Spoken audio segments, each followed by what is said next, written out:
Now, President Donald Trump has expanded the US travel ban list. He's barred 5 additional countries, as well as people travelling on Palestinian Authority-issued documents. They won't be allowed into the US. The list of banned countries or countries that have got a full or at least some sort of partial ban stands at 39, John. That is an extensive list.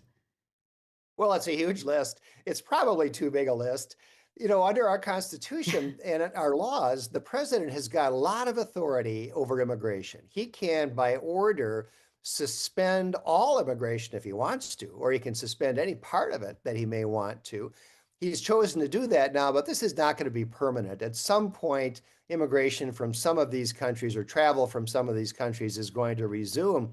But what I hope Trump does is just stop this practice of importing millions of people from hostile third world countries, especially in the Middle East and Africa, into our nation. We don't need them. They're in many cases hostile to our country and to our culture. And I hope that he will simply cut off that stream of immigration.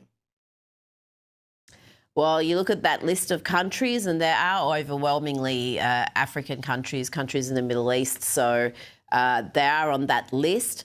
Now, I do have some good news for you, John. Axios has reported earlier this week that Kamala Harris is running again. The former vice president has made it clear to potential 2028 rivals that she's working to keep another White House campaign viable.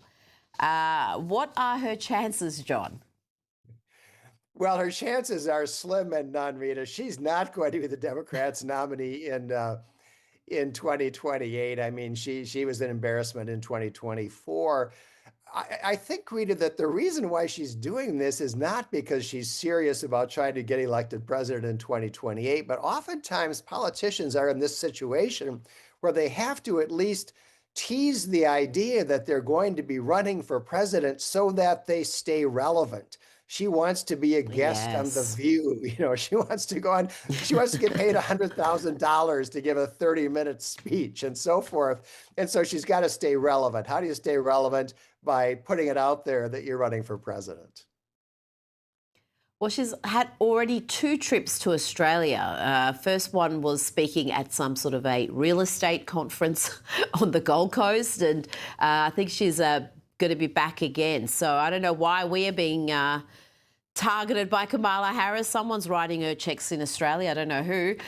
Before you go, we played last night some really terrible footage, ugly, hate-filled footage of an attack against a lovely lady working at Target, just going about her business, trying to do her job, when she's set upon by this foul-mouthed demon Karen who berates her for wearing a Charlie Kirk shirt. Now, there's been a development in this story, but let's just remind the audience about the encounter. You're stupid? No. Why the you wear that? You're at work at Target. That's not a Target shirt.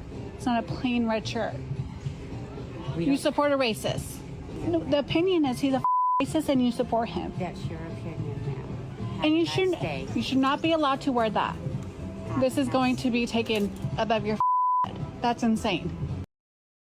Yep, like a good Karen trying to get that poor woman sacked. That's just part of the tirade that woman was subjected to from the crazy Karen. She's the one who posted it. The Karen is the one who thought she looked good in that video. She posted it expecting to get applause. Instead, that woman, who's believed to work at the Enloe Health Medical Center in Northern California, is now being investigated by her workplace, who say they are deeply concerned about the tenor of the post, really. We ask for patience and calm as we conduct our own internal investigation of this matter. I don't know how much of an investigation they need, John. The video was pretty self-explanatory. Yeah, I think we just investigated a moment ago, Rita. I think that's pretty much all you need to know. But, you know, this woman displayed liberal privilege.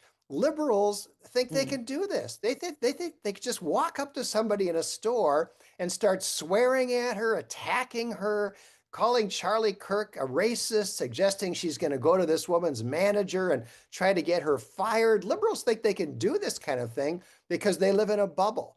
And the fact that the woman who attacked this poor Target employee went and posted the video, she was proud of it. You know, her friends undoubtedly think, oh, yeah, that was great. Way to go. And this is what I call liberal privilege. They actually think they can take these kinds of liberties. They do. It's called the awful phenomenon. I think it's quite prevalent amongst women, sadly, affluent white female leftists. And this is how they behave. It is just vile, but some good news for that Target worker. Give, Send, Go, a Christian crowdfunding website, has identified her. Her name is Jeannie, and they've already raised over $120,000 for her. And they said, we're hoping to raise enough money so that she can afford a much-needed vacation, a time for her to relax, recharge, and just forget about the ugliness. Yes, and forget about the demonic Karens of this world. John Hinderaker, Merry Christmas to you. Thank you so much for your time tonight. Merry Christmas to you, Rita.